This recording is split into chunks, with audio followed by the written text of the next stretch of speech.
Hello, my name is Martina Lofquist, and I'll be talking about some of the applications and challenges of deep learning in space. So just for an outline, I'm going to go through introduction and background to begin with, then I'll move on to the problem overview, design and implementation, go through the baseline, image manipulation techniques, results, and then the conclusions that we made from this research, and after that, future work. So space is becoming more accessible. Over the past decade, we have seen a dramatic decrease in the cost of accessing space, and there are an increased number of satellites in orbit. As a result, more satellites are now orbiting Earth, and they are downlinking terabytes of data each day. This raw data is then captured by ground stations located around the world. An expensive process, considering that only a small percentage of the data is useful. Furthermore, the downlinking of data can be unreliable, restricted by the data rate, and geographically limited to the locations of ground station networks. The data can, for example, contain a lot of clouds, be of just water, or be so large that they can consume all of the storage space on board the satellite. By developing space applications for on-orbit processing of raw data, minimizing this bottleneck will save both time and money. We can achieve this by developing deep learning applications. Today, the topic of deep learning has been thrown around, and we have seen numerous applications for it. Many of you have probably heard of the impressive achievements of deep learning in many different applications, such as image recognition and natural language processing. So just to give you a quick overview, deep learning is a technique for training a machine to mimic human behavior by exposing multi-layered neural networks to large amounts of data.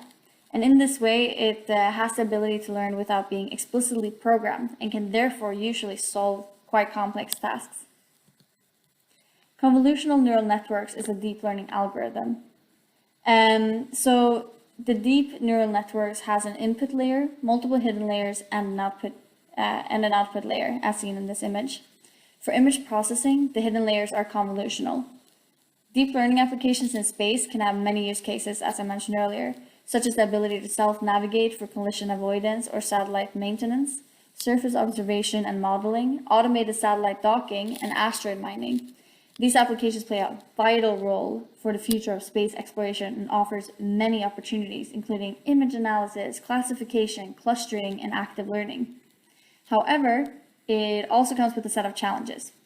Therefore, most of the applications have only been developed on the ground here on Earth, and we will look into how they can be leveraged in space. So previous research that had been conducted on low-powered GPUs often look at ways to optimize the network. There has been some, although very little, research on transforming the image to make them run faster without losing much accuracy. There are quite a few techniques for manipulating the images, and this has been pretty well researched. And an orbital edge computing system has been developed for implementing real-time processing in orbit. However, no one has really put together all of these three, so that is what we will focus on in this research. So there are three main problems with on-orbit processing in space. The system operates in an extreme environment, on constrained devices with power, bandwidth, and storage limitations, and the satellite data is typically very large in order to capture high-resolution images, and in order to train a network, an annotated dataset is required, which there aren't many publicly available ones out there. So for the design and implementation of this project, we decided to go for the constrained device NVIDIA Jetson Nano, which is a low-power, high-capability, efficient GPU, and it is small enough to fit onboard a CubeSat. The NVIDIA Jetson Nano comes with an integrated GPU and has 4 GB of RAM, and we also pre-configured it to have 4 GB of swap memory. We established a baseline to compare the results against, and for this we used a powerful cluster consisting of a Titan RTX and a Titan V. So there's 38 GB of memory between the two. And we also installed TensorFlow 1.15 on both of these. In terms of the dataset, DOTA is a large-scale dataset for object detection in aerial images. It's an annotated dataset of satellite images that works well for object detection, and the dataset has heterogeneous sizes of both objects and the images themselves. So here's a representation of all the classes in the dataset, and some of the objects as well. we use the validation set with ground truth labels. In terms of the models, there are different object detectors. Different object detectors have been trained and evaluated on the DOTA dataset.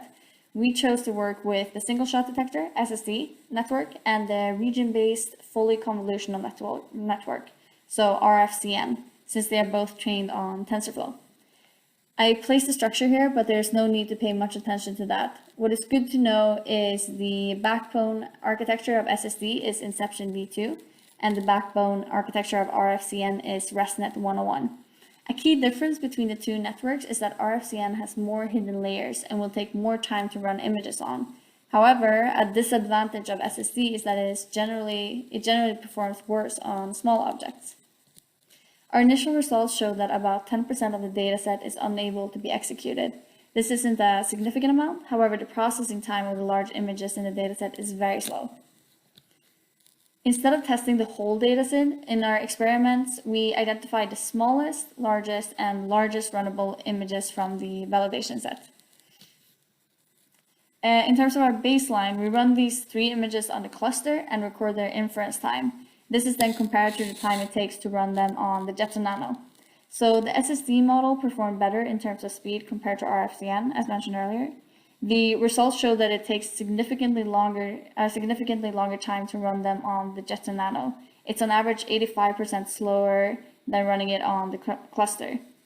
And specifically, image P2794, which is the largest runnable image, takes as long as 7.32 seconds to run on the RFCN network. So we really want to improve these large numbers. The accuracy is the same on the cluster and on the Jetson Nano, so we also use this for the baseline. Firstly, we want to be able to run the full dataset on the Jetson Nano, and we then want to reduce the demand of resources and execution time of the images. The challenge is to optimize performance without a significant decrease in accuracy. Therefore, we looked into ways of manipulating the images to improve the speed. The 2 solution methods I propose are image scaling and lossless compression. So image scaling, the total pixel size of the image is decreased, as you can see here in the image. So this means that the pixel width and height are modified while keeping the same image ratio. So there are several algorithms that have been developed to perform this task, including bilinear and nearest neighbor. For image compression, this is a technique that reduces the file size while pixel dimensions are kept the same. So lossless compression can recover the data exactly to its original format. And these algorithms encode the information in fewer bits than the original image. Hence, the file size decreases, as you can see on the lower right here. We evaluate the 2 techniques by compressing the 3 testing images that we have to 80%, 50%, and 30% of the original image size, or the original image, respectively for each of the techniques. So by resizing the largest image in the dataset to 59% of its original size, a fully runnable dataset is achieved. The average time for this resized image on the slower RFCN network is 8.23 seconds, and 60 out of 221 objects, which is 27%, were detected accurately. In the image, you can see the blue boxes. They represent the predicted labels, and orange are the ground truth labels. Notice also how the shape of the bounding boxes are different. We will discuss this later on. So the results for the lossless compression technique. In terms of inference time, first of all, the red X represents out of memory, meaning that the image could not be executed on the constrained device. So in this sense, it is the largest image that was not able to execute. In terms of inference time, it is improved when images were compressed in both of the models. In SSD, it was improved by 55%, and in RFCN, it was improved by 12%. In terms of accuracy, the accuracy remained the same. This was expected due to the nature of lossless compression. So for the results of the image scaling technique, we see that the average inference time was improved for the majority of the images after resizing them. The decrease in speed of the larger images was more significant than that of the small images for both of the networks. And SSD improved in speed by 89%, while RFCN improved by 12%. In terms of memory consumption, the average swap memory used was also less after resizing the images for both networks. On average, it improved by 20 percentage points for the SSD model and 16 percentage points for the RFCN model. There was a more significant difference in the larger images than in the smallest one.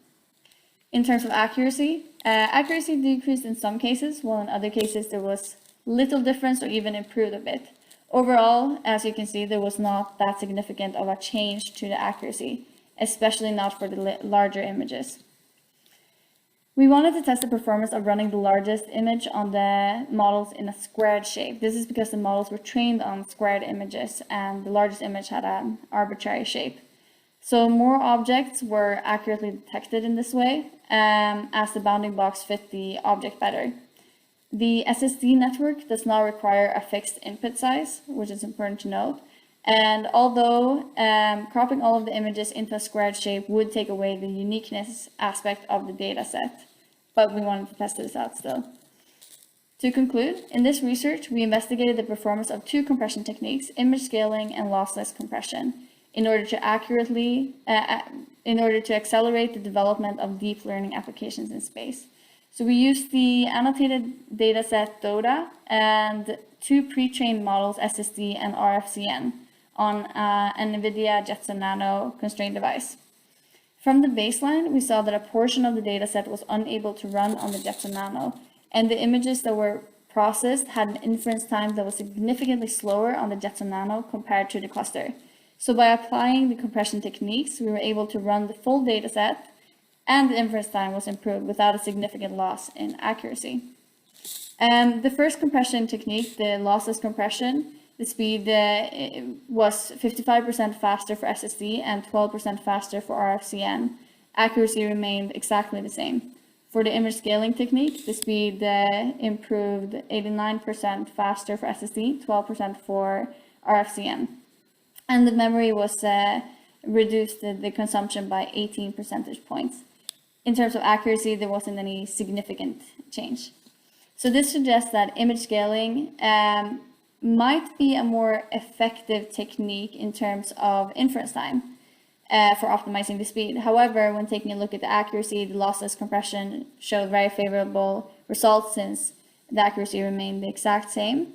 And this could be an advantage. So an efficient way to compress the images could be to apply a combination of both compression techniques. So first, by applying the lossless compression to the image so that it can also be restored. And then if inference time and memory consumption need to be decreased further, then the image could be resized. In terms of future work, the next step would be to look into even more images, compression techniques, models, and to test the performance on other devices. Also to take into account the ground sample distance of the images, as well as the object sizes and class categories, since this varied greatly across the dataset. There could also be an idea to train a model on different sized images, because these were trained on squared sized images. And also to make the device itself space ready and test it on board a satellite would be an important step towards achieving on-orbit processing. So we believe that on-orbit processing presents many opportunities for the future of the space industry, and we hope that the research on developing a fully fledged system will pick up speed in the years to come. Thank you very much.